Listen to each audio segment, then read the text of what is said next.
Jen málo slov má asi tak záporný náboj, jako je zrada.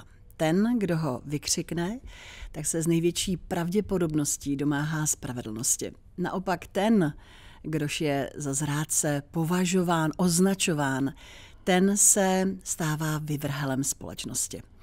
Ostatně takový zrádce nemá vůbec na růžích ustláno a většinou svou nevinu musí velmi, velmi tvrdě obhajovat. Ostatně zrádci byli, jsou a budou.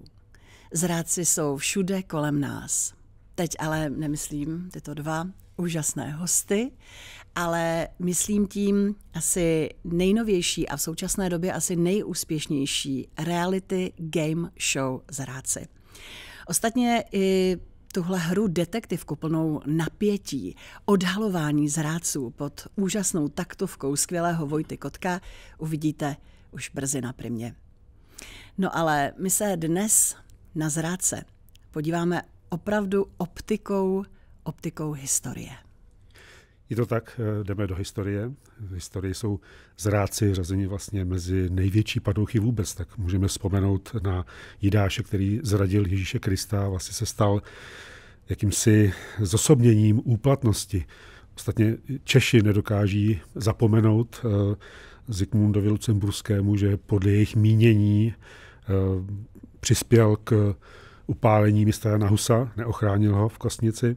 No a v našich novodobých dějinách tam se pak ze spojení mnichovská zrada vlastně stalo už ustálené rčení. To minulé století, když už jsme tam se dostali, tak je vlastně plné skutečných nebo domnělých zrádců, kteří svůj zájem povýšili nad zájmy svých druhů, případně i celého národa. Můžu zmínit, že lidé jako Karel Čurda nebo Emanuel Moravec nebo třeba skupina komunistických funkcionářů, která je podepsaná pod takzvaným zvacím dopisem, který zpětně vlastně jako se pokusil legalizovat okupaci Československa v srpnu 1968. Přesně tak. Tak vlastně tito lidé všichni porušili určitě minimálně morální a čistě lidské závazky, no ale v mnoha případech taky vlastně i oficiální sliby, dokonce včetně přísahy vojenské, takže i to mělo zásadní dopad. No a dnešním Zoomcastem, který připravujeme v online redakci Prima Zoom, vás provedou Romana Navarová a Miroslav Honcu. No a naším milým hostem je historik, spisovatel a vědecký pracovník Vojenského historického ústavu pan Jindřich Marek. Dobrý den. Dobrý den, pane doktore. Díky, že jste si udělal čas. Tak možná se do toho můžeme pustit. Dáme se do toho rovnou první otázku, pane Marku. Jak často se při své práci jakékoliv setkáte se slovem zrada? Tak když budu hovořit o dokumentech, které člověk studuje v archivech, tak dokonce ve trojím provedení. Jednou je to otázka morální, takže to se tam neprojevuje, to si vlastní názor děláte vy, že vidíte nějaké morální pochybení ze strany nějaké osoby. Potom je to ten právní pohled, kdy prostě je někdo obviněn na základě nějaké právní definice. No a tam je ten třetí pohled, že se to i dá zneužívat. Že jo? Protože pojem vlastizrada používal nacistický režim, používal ho v 50. letech třeba komunistický režim. A když se podíváme na dnešní náš trestní zákoník, tak se tam sice slovo vlastizrada taky objevuje, ale ne tak vyhraněně jako v těch předchozích režimech. Vaší specializací jsou vojenské dějiny 20. století, k tomu se ale ještě dostaneme. Já bych se nejdřív zastavil u staršího období, které už jsme tady zmínili, věci podstatně dávnější nás také zajímají. Tak samozřejmě vždycky někdo musí vzít na sebe nedobrovolně většinou tu ceduli, že jo, toho zrádce. Takže když začneme už třeba bitvou na Moravském poli roku 1278, tak tam je zajímavá věc, že jeden z věrných Přemysla Otakara II. Milota z Dědic, tak nebyl zmiňován v tom 14., 13., 15. století jako zrádce, ale v 19. století, v době toho obrozenectví, si někdo vzpomněl, že jeho pokus o obchvat nepřátelských vojsk vyvolal ústup některých jednotek, které to špatně pochopili a byl už od toho 19. století v nějakých těch lidových písních brán jako zrádce, což je velice diskutabilní. Na Ulipan tam zase byl označován vůdce siročích vojsk Jan Čapek ze Sán, s tím, že utek z bitvy Ulipan. Tam je zase otázka, jak to hodnotit. Jestli tu fatální porážku husitských vojsk brát, jakože za to mohli ti velitelé svojí neschopností, protože tam skočili na trik panské jednoty a umírněných kališníků. No a zda teda ten Čapek ze Sán, který s tou svojí jízdou uprchl do Hradce Králové, jestli to neudělal, protože už ta bitva byla zcela prohrána a potom jenom zachraňoval část vojsk pro boje další. Že? Takže to je vždycky. A když bych se přesunul až do toho roku třeba 38, tak tam ve snaze si najít toho zrádce národa, tak to třeba odnesl generál Jan Syrový, hrdina z legií, který rozhodně nebyl ten typ, aby byl předsedou třeba vlády, ale hodil se tehdy jako jednooký Žižka 20. století. No jenomže když potom nacisté v březnu 1939 okupovali zbytek českých zemí a on jako člen vlády byl přijat Hitlerem na Hradě a Hitler mu podal ruku, což Němci využili k propagační fotografii, tak se to potom hodilo jako obětní beránek za to selhání, všeobecné selhání v září 1938 a byl chudák Syrový potom na mnoho let odsouzen a podstatnou část svého života pak strávil ve vězení. Takže to je opravdu tenký led, kde jedna věc je zjevná zrada a druhá je, kdy někdo se stane zrádcem, aby prostě nahradil nějakého obětního beránka a vyřešil ten problém trvale. Takže Mně právě napadá, když se na to podívám jako okem ženy, jste muži navíc tedy velmi zkušení, co se týká dějin. Mně právě napadá, že slovo zrada, zrádce má opravdu velmi silné spojení s tou armádou. Teď jste zmínil několik příkladů, pane doktore. Ostatně zradou, tedy co se týká armády, může být vyzrazení plánů nepříteli, zradou, za zradu je považována také dezerce neboli zběhnutí, Mirku. Je to tak. To vlastně takové nejviditelnější porušení asi vojenské přísahy, ten útěk nebo přechod k nepříteli. No a když se třeba podíváme na první světovou válku, v které naši předci říkali jednoduše velká válka, tak tam ta dezerce nabrala doslova masových rozměrů v rakousko-uherské armádě, kde, pokud vím, tak Češi s celými jednotkami, možná i Slováci, nevím, to mě možná opravíte, pane Marku, tak přecházeli vlastně k nepříteli. No a tam to z takovéhle zrady určitě císař pán neměl velkou radost. Tady zase je to zase právě to dvojí pojetí.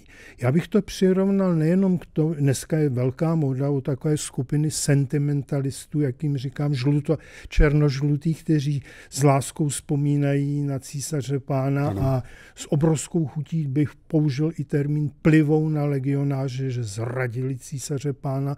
Na to mám jedinou odpověď. Můj dědeček byl ruský legionář a ten říkal, že on nikoho nezradil, že ho zradil císař pán, že ho zatáhl do nesmyslné války, do které se nechal Rakousko zatáhnout svým spojencem Berlínem.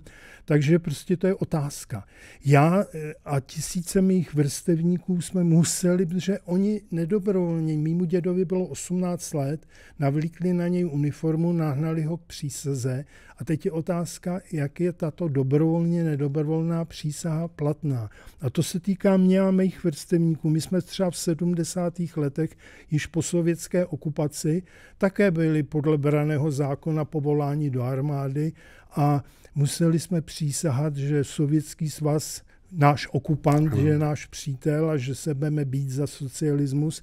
A kdyby vypukl nějaký konflikt, kdyby se z té studené války stala reálná válka, tak kdo nás chce soudit, ty, kteří by zběhli to je pravda. Z té komunistické armády, tam To je úplně stejná situace. Samozřejmě existují na tom právní věci, to znamená, že ty legionáři, když byli zajati, tak byli popravováni a zřejmě by komunisté popravovali i ty zběhy z Československé lidové armády, tak jako byli popravováni zběhové z Wehrmachtu, což bychom mohli považovat taky, přistupovat k ním se sympatiemi, že zběhnou z té zločinné Hitlerovy armády.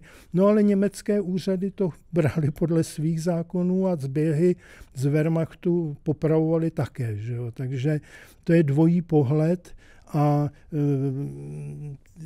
nejenom, že se říká, že vítěz má vždy pravdu, ale tam je skutečně ta otázka té morálky. To znamená, že člověk, který zběhne z Wehrmachtu, protože nechce válčit, nechce zabíjet, tak ten je mi sympatický z hlediska morálního a nezajímají mě tehdy platné zákony. Přesně. Já, když jsme se rozhodli pro dnešní podcast na téma zrada, tak já jsem se, pánové, podívala i do slovníku. A slovníkové heslo zrada říká, že jde o záměrné a na druhou stranu nečekané porušení závazku, nějaké povinnosti, očekávání slibu a podobně.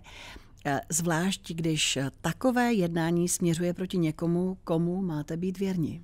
No a myslím, že přesně taková definice se dá vztáhnout na Mnichovskou dohodu, uzavřenou nebo sjednanou na konci září 1938, o které se mluví vlastně jako o mnichovské zradě rovnou a kterou vlastně především Velká Británie a Francie spáchaly na Československu. No, pane Marku, jste se hodně zabýval událostmi, okolnostmi, které předcházely té mnichovské dohodě.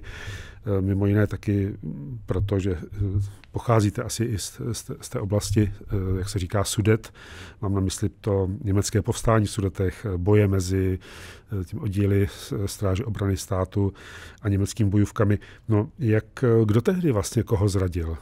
Tak to je zajímavá věc, protože těch ploch, kde můžeme slovo zrada použít, nebo o tom se potom dohadovat, je poměrně hodně. Začal bych třeba tím občanským principem a nacionálním principem, kdy část německého obyvatelstva v českém pohraničí, bohužel menšina, to zná antifašisté, tak ty k tomu přistupovali jako na bázi občanského principu, to znamená, že zůstali věrni republice, jejímž byli občany, ať už to byli sociální demokraté, někteří křesťané, komunisté, tak ti ostatní, ta většina to se brala na nacionálním principu. My jsme Němci, tak my chceme být spojení s německou říší. Takže to je na dlouhou diskuzi a stejně tak, kdo koho zradil ve smyslu Francie, Anglie, zda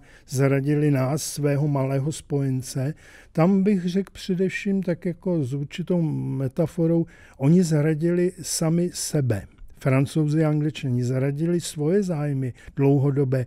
Myslím, že geniálně, naprosto geniálně to řekl Winston Churchill, velký přítel Československa, který tehdy ještě nebyl u moci, byl jedním z poslanců, kteří hlasovali proti mnichovskému diktátu a ten řekl tehdy, Francie a Velká Británie měly na vybranou mezi hanbou a válkou, rozhodli se pro hanbu a budou mít válku. A tak se stalo. Jo, a tak se stalo, že jo. Takže tam my už jsme si zvykli, říkám, mnichovská zrada ve smyslu, že mocnější spojenci zradili malého spojence, ale spíš jde o to, že zradili sami sebe, své zájmy, svoji budoucnost a právě takhle to chápal Winston Churchill a zaplať pánbůh za to, že se stal včas premiérem Velké Británie a byl na straně těch, kteří ten nacismus pomáhali zničit. To. Taková zrada, ale vlastně, pánové, to není jen nějaký učebnicový pojem, pod kterým si vlastně nedokážeme představit nic reálného. Taková zrada a zrádci vlastně mají svou tvář a mají své jméno, dokonce spoustu jmen. Je to přesně tak? Pojďme se na některá z nich podívat. Některá už jsme zmínili, ale jsou to mnohé další. Ano, tak zůstaneme u těch jmen, která jsme zmínili, tak třeba Karel Čurda, to je jméno, které je v českém prostředí synonymem zrady, zbabělosti, výsadkář, vysazený s jedním z výsadků do protektorátu, zradil své spolubojovníky, vlastně přispěl k odhalení těch parašutistů, kteří zlikvidovali Reinharda Heydricha, vlastně jednu z nejvýznamnějších postav nacistické třetí říše. Já když jezdím sem na Primu k nám, tak jezdím Reslovkou a vždycky, když vidím vlastně ten kostel, mám podivné mrazení. Nevím, jestli tam, pánové, někdy projíždíte, ale prostě to místo má neskutečně negativní energii. Možná i právě v té konotaci té zrady, která se tam stala. Jak, pane Marku, vnímáte tuhle postavu? No, to je zvláštní. Já bych hned k němu přidal, abych mohl ukázat ty rozdíly ve zradě nebo typů zrady Emanuela Moravce, ano. Jednoho z největších kolaborantů ministra školství a osvěty v protektorátní vládě, bývalého plukovníka generálního štábu, legionáře.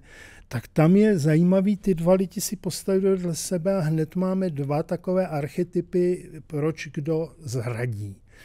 U Čurdy je to zvláštní, já se domnívám, a nejenom já, i několik mých kolegů, že Čurdu semlela vlastní rodina, že se stala chyba v tom, že Čurda se ukrýval nějaký čas po atentátu na Heydricha doma, a všechno směřuje k tomu, že jeho matka ho doslova dotlačila k tomu, že poslala anonymní dopis na četnickou stanici v Benešově a že potom Karlíku, teď už musíš jít na gestapo a to.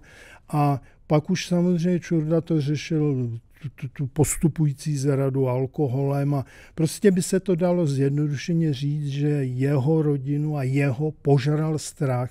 To je složité, protože nikdo z nás neví, jak se zachová v krajní situaci, kdy vám hrozí trest smrti, mučení a podobně.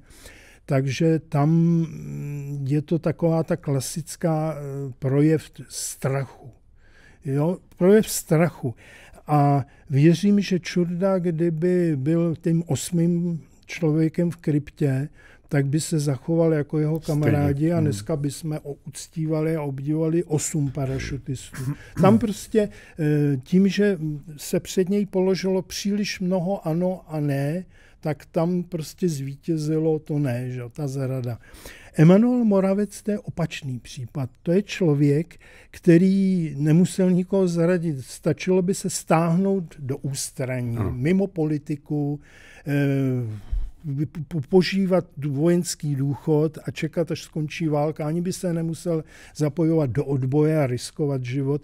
Jenomže tam je to něco jiného. To je ten svazácký nebo aktivistický postoj k životu, bejt furt někde vpředu, aby na vás svítily reflektory, abyste mohl lidem měnit život. Prostě takové to aktivistické, nebo někteří mý přátelé říkají svazácké, tento nadšení.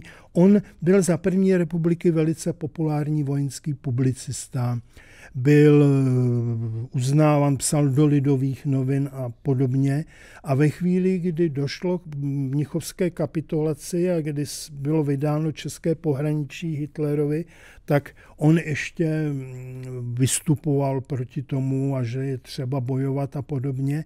A potom najednou, kdy se dostal na vedlejší kolej a ten svět pro něj končil, tak si chvíli oni ho pozvali do Německa na takovou stáž a ve chvíli, kdy viděl to Německo, tu velkou říši, tak zahořel pro tuto variantu a začal být znovu aktivní, zase začal publikovat.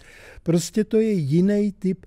Takových lidí je bohužel mezi námi, nejenom v Čechách, ale v celé Evropě strašně moc. Můžeme je vidět v 50. letech jako svazáky v modrých košilích, fanatiky a pak postupně všichni říkají, on změnil názor. Ne, on potřebuje být pořád někde vpředu a měnit svět. V sousedním Německu jsem to viděl na případu teroristické organizace Rote Armee Fraktion, která měla svého advokáta, tuším, že se jmenoval Horst Mahler, a ten prostě ultra podporoval jako advokát tyto ultralevičáky. Když tohle hnutí zapadlo, bylo zlikvidovaný, tak On se začal věnovat neonacistům a otočil k ultrapravici. Prostě to je ten opak toho čurdovství. U toho čurdovství to se může stát, ta mezi hrdinstvím a zbabělostí je tenká hranice. Nikdo z nás neví, jak se v nějakých složitých situacích zachová. Nemám rád lidi, kteří vykřikují, že já jsem upřímný a statečný a podobně. To musí o vás říkat ti druzí. Je to pravda. No, takže ten čurda a Moravec jsou zajímavé dva typy právě třeba do hodiny dějepisu ukázat třeba dospívajícím těm nebo zkušenějším, zralějším dětem, dokázat i, že ta zrada má různé podoby podle typu lidí a podle jejich situací. My se k těm učebnicím a vůbec k tomu pojetí a vyučování těchto historických dějin a třeba právě té zrady dostaneme ještě v průběhu dnešního podcastu. Já bych možná, Mirku, zmínila ještě jedno jméno. Když jste mluvil, pane doktore, o tom, že ten člověk byl toho typu odvolávám, co jsem odvolal. Vasil Bilák, typická ukázka, Mirku. No, mluvíme o něm v souvislosti samozřejmě protože jedním ze spolu podepsaných pod takzvaným zvacím dopisem, který legalizoval zpětně formálně vlastně invazi vojsk Varšavské smlouvy v roce 68 v srpnu do Československa, následnou okupaci, která trvala 20 let. No a on potom později tu pravost toho podpisu odvolával. Jak to vlastně s ním bylo a s jeho účastí v celé té kauze? No tak Vasil Bilák byl jednoznačně stalinistický aparáčik, který patřil mezi ty nejdivočejší právě odpůrce toho pražského jara. A pokud tvrdil v roce 90 a po listopadu něco jiného, no tak samozřejmě měl strach ve stylu podle sebe soudím tebe, měl strach z nějakých vysokých trestů, tak potom se hájil všemi možnými způsoby. A tady je právě ukázka toho, že my Češi na jedné straně rádi označujeme někoho za zrádce, ale sami se neumíme často vypořádat s těmi zrádci, protože mě velice mrzelo po tom roce 90, že tyhle ty nejzjevnější nebyly vůbec potrestáni a dokonce i takové případy, kdy byly porušeny. Tady je to takové do jistý míry morálka a to propojení v tom komunistickém systému východoevropském, ale tady je i porušení zákonů třeba platných v tom srpnu 68. Já teď myslím třeba na bývalého vysokého důstojníka, plukovníka, později generála StB Bohuslava Molnára, který se narodil jako Motejlek, ale z nějakých jiných důvodů použil toto jméno, tak ten v srpnu 68 svoje lidi poslal po boku KGB zatýkat, vyhledat, zatknout, odvléct do ciziny Dubčeka, Smrkovskýho, Černíka, čili tihleti estebáčci, ty se dopustili totální vlastní zrady, za kterou mohlo být až trest smrti, protože zatýkali legální ústavní činitele a nejvyšší stranické funkcionáře, protože tam porušili. A zase mě mrzelo, Molnár zemřel někdy v říjnu 1988, ale ti jeho mládenci, ty se dožili ve zdraví roku 90 a nikdo z nich nebyl potrestán, přestože tam by ten soud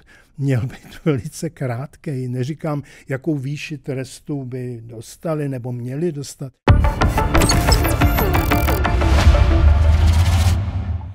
My dnes mluvíme o zradě jako takové z různých úhlů pohledu. Já bych možná k tomu přilepila i trochu právničiny. A pojďme se podívat na vlastizradu, protože samozřejmě i to souvisí to se zradou našeho státu. Je to přesně tak. Vlastizrada je zakotvená v našem právním řádu. Stručně řečeno, vlastizrady se dopustí ten občan České republiky, který ve spolupráci nebo ve spojení s jakoukoliv cizí mocností, čím se vlastně dneska myslí jakákoliv cizí země, nebo s člověkem, který má v takové cizí zemi významný vliv, tak se dopustí některého z trestných činů, jako je třeba rozvracení republiky, teroristický útok, terorismus nebo sabotáž. No a troufám si tvrdit, že tohle třeba zrovna směřuje i k tématu, které jsme ještě nakousli, a to je téma špionáže a špionů. Most špionů mě napadá. No, jasně. Jestli si to dobře pamatuju, když to mě opravte, pane doktore, tak to byl vlastně, je známý i z mnoha filmů, most mezi tehdejším západním a východním Berlínem, tedy vlastně takové to pomyslné spojení, ta spojka mezi západem a východem tehdejší doby. A vlastně na tom mostě si vlastně ty dva režimy vyměňovali a vlastně předávali takové ty špiony a zajaté agenty. Je to tak? Ano, samozřejmě některé ty disidenty a podle významu té osoby se pak licitovalo, kdo půjde za koho. Kdo koho nahradí, ano. Teď bohužel se něco za podobného stalo při výměně lidí z Putin a Američané a někteří lidi to kritizovali, že na tom Putin hodně vydělal, že různé gaunery a vrahy dostal Putin zpátky a místo něj šli na svobodu lidé, kteří různí američtí novináři, takový, kteří nepochopili, že pohybovat se v Rusku je v jakékoliv době riskantní a že si to, když to přeženu, tak trošku zavinili sami, že to nebyli třeba agenti zpravodajských služeb, ale znova se to teď opakovalo, že došlo k výměně mezi občany nebo lidmi, kteří... Myslím, že jich bylo celkem 26. Ano. No a my jsme taky ale měli v době studené války své špiony, dokonce v CIA, pan Kecher se zmiňuje, jak vlastně taková špionáž je vnímaná z hlediska zrady obecně. To vlastně Samozřejmě zase je to věc právní, to znamená, že když jste, já už jsem tady mluvil třeba o těch dezertérech z Wehrmachtu, že, tak v současné době se hodně zabývám práci naší zpravodajské služby za druhé světové války ve Švýcarsku, kde skutečně hvězdou špionážní naší byl major Karel Sedláček, který tam osamoceně, naštěstí ve spolupráci se švýcarskou rozvědkou, pracoval hluboko do Německa, do protektorátu na Slovensko. No a právě on pak špatně skončil v době komunistického režimu, ale to teď přeskočím. On využíval obrovské množství agentů v Německu. Němci, že jo. Čili zase z hlediska nacistického práva to byli vlastizrádci, že jo, velkoněmecké říše a riskovali své životy a ve prospěch nepřítele, čili okupovaného Československa. A tam je zase otázka, jak to chápat. My je chápeme jako antifašisty, jako hrdiny, jako lidi, kteří se dokázali postavit proti svému režimu, který byl zločinný. Ovšem ten zločinný režim měl svoje zákony a ten by je teda nijak nelitoval. No a to je právě otázka, že když máme v trestním zákoníku, ať českém nebo jakémkoliv slovo vlastizrada, aby ten režim byl natolik zdravý a demokratický a kultivovaný, aby nezneužíval ten termín vlastizrada, což se u nás dělo doslova masově v 50. letech, kde jakýkoliv jiný názor, než obdivat Klementa Gottwalda a Stalina, potom byl často právě u soudů dáván jako vlastizrada, ti lidé dostávali obrovsky vysoké tresty, nebo jako generál Píka nebo Milada Horáková trest smrti. Takže vlastizrada asi by měla být zakotvená v každém právním řádu, ale otázka je, jak ten režim, který ta země, na jaké úrovni, jestli to je totalitní systém, který si správen dělá, co chce, že jo, a každého nepohodlného občana potom trestá právě i tímto paragrafem, tak to je právě to nejhorší. Že? Já teda musím říct, že bych na téma zrady a vlastizrady mohl se bavit ještě velmi dlouho. Obzvlášť v českých dějinách, ale i v dějinách dalších států. No a určitě to využijeme i do budoucna. A já ale využiju jedné skutečnosti, pane Marku, že vy jste vlastně vystudovaný učitel a že jste tedy pravděpodobně měl i příležitost učit, kromě toho, že jste pracoval v médiích. My jsme se shodou okolností potkali ve Svobodném slově v 90. letech, že píšete, že bádáte, publikujete, je toho opravdu hodně. Chtěl jsem se zeptat na vaši zkušenost učitelskou, protože mám takové téma, které mě zajímá, a to je Zajímá mě váš názor, kdybychom se podívali do učebnic dějepisu pro základní školy u nás v České republice a třeba v Polsku, v Německu, v Maďarsku, porovnali. Vlastně už i na Slovensku, už jsme nějakou dobu oddělení od sebe, tak co bychom se dozvěděli, co se vlastně žáci, školáci, školu povinné děti učí o sobě, z hlediska dějin, o svých sousedech, o tom, kdo je zrádce, co je zrada, jestli to náhodou není někde hrdinství, tam, kde jinde je zrada, a jestli se třeba některé věci nevypouštějí úplně, případně se vůbec nezmiňují. No opravdu, tady v našem středoevropském prostoru, tak nejsou to sice nějaké obrovské rozdíly, ale to pojetí polského pohledu třeba na rok 1919 a konflikt na Těšínsku je určitě jiný než u nás. Stejně tak Maďaři, kteří bohužel teď pod vedením Orbána by nejradši zrušili Trianon a zabrali půlku Rumunska a půlku Slovenska a celou, už i teď jeden z jejich ministrů, že až Ukrajina padne, tak oni chtějí Podkarpatskou Rus.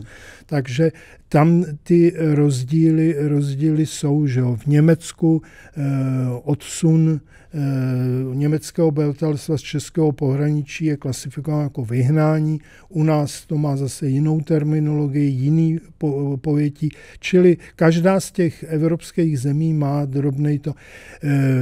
Mně spíš vadí, i když jsou to někdy rozdíly a může tam dojít k určitým verbálním konfliktům, mně spíš vadí, že třeba když se vrátím do Čech, že u nás obrovský množství zvlášť mladých lidí nemá vůbec představu o českých dějinách, kterými jsme si prošli v 19. a 20. století, jsou pak snadno manipulovatelní. Já si pamatuju, když jsem začínal učit, že tehdy jsem chtěl učit o pražském povstání a o událostech druhé světové války, ale protože jsem nebyl v komunistické straně, tak u nás se to praktikovalo tam, že často neaprobovaní komunisté učili v 9. třídě a my ostatní jsme učili o starém Egyptě a o starém Babylonu, Řecku a podobně. Takže mě jako vadí, že ta naše výuka zabere obrovské množství právě to staré Řecko, i když to patří k vzdělání Evropana a to, ale o tom 19. 20.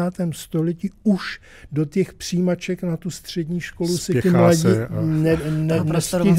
nestihnou. Já věřím, že třeba, nevím, film Jirky Mádla Vlny, že třeba osloví třeba část mladých lidí, ale bohužel takových úspěchů jako v Polsku, kde skvělý polský mladý režisér Josef Komasa se rozhodl natočit velkofilm Město 44 o varšavském povstání a řekl, když ten film dotáčel, že by chtěl, aby ho vidělo co nejvíc mladých Poláků.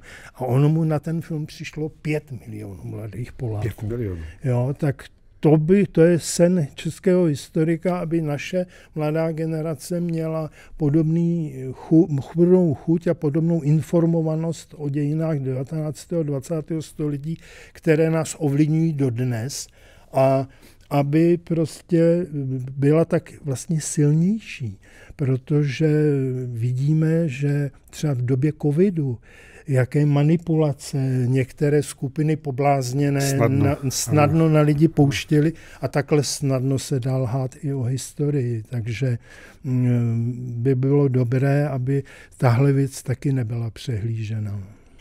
Tak dnes jsme na konci, když, jak jsme říkali, téma zrady, vlasti, zrady zrádců je opravdu velké. Já myslím, že se k němu ještě někdy v budoucnu vrátíme. Jak to dopadlo se zrádci, které jsme tady dnes zmiňovali, tak to jste slyšeli v rámci dnešního videopodcastu Prima Zoom, který jsme nazvali Zoomcast. Jestli jste nás dokoukali až do téhle chvíle, my vám děkujeme. Našimi hosty společně s naším průvodcem Mirkem Honsu z online redakce Prima Zoom byl historik pan doktor Jindřich Marek z Vojenského historického ústavu. Ještě jednou moc děkujeme a vážíme si toho, že jste si udělal čas. Děkuji za pozvání. Mějte se moc hezky, i vy se mějte hezky a těšíme se brzy na viděnou.